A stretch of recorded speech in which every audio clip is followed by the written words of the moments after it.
My name is Adam Prince. I work at St. Thomas Rutherford Hospital. I'm a facilities tech, and I've been dressing up as Batman for the last 19 years. My grandmother, when I was 5 years old, she took me to see the 1989 Batman movie, and it was something about seeing Batman on the big screen. It made a huge impact and for what he stands for, and I've been hooked ever since. My grandmother would make my Batman suit out of patterns you used to be able to buy at Walmart, and it was one of the worst suits ever, but as a little kid, you'd love it. As time moved on, I started getting into buying spandex, and of course back then I was a little bit thinner, so it worked out. It didn't look like Adam West. As time progressed on with suits and whatnot, you get to meet prop builders and whatnot, and they start helping you make suits, and you start trying to keep up to date with the movies and the comics, and you start gathering quite a few costumes. Right now I've only got basically 3 Batman suits in here, from BVS to the Dark Knight Rises suit, and I've got the Nightmare Batman suit going on. I've got one suit that's across town at a comic shop.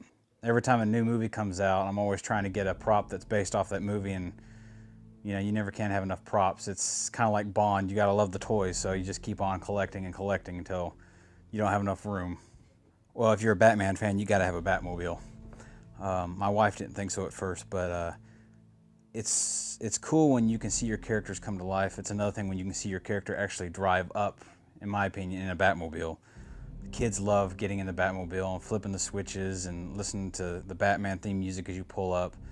And it's just something about having your own vehicle to go with the character. Just, in my opinion, it's just that little more oomph that I love it. So that's really the only time I pull that thing out, because it costs so much to drive it, but the kids love it. But my wife and I used to do events with a former Star Wars group, and when they faded out, we were kind of bummed out that we had nobody to run with and do charity work with. We got a phone call years ago from a guy that was doing a school event for kids. We went out there and we saw other cosplayers, and at that time cosplayers weren't really out and about like they are now. We asked them, hey, would you like to keep doing what we're doing today? We have a few connections, and they're like, yeah, we'd like to. So then we started doing other charity events and whatnot, and then as we started going to cons, we started meeting other cosplayers and talked to them. They shared the same interest, and the whole Rogues Gallery became basically a bunch of friends that turned into family that wanted to do outreach in the community to bring, you know, happiness to others that were in need.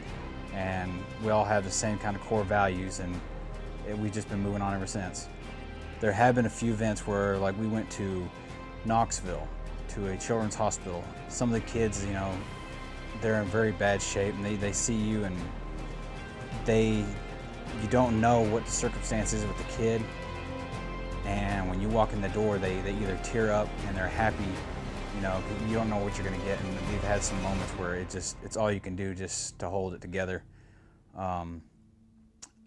I will never forget, on a personal note, one time my mother told me I needed to grow up and take the suit off and actually act like an adult. Well, one day she went to an autism benefit, and she saw that I was holding hands with a little kid that was in definitely a special needs, and it about tore her up. And I walked up to her and I said, this is why we do what we do, because this kid, this made his day. And yeah, so there's always memorable things to each one of us. That's what makes it worthwhile.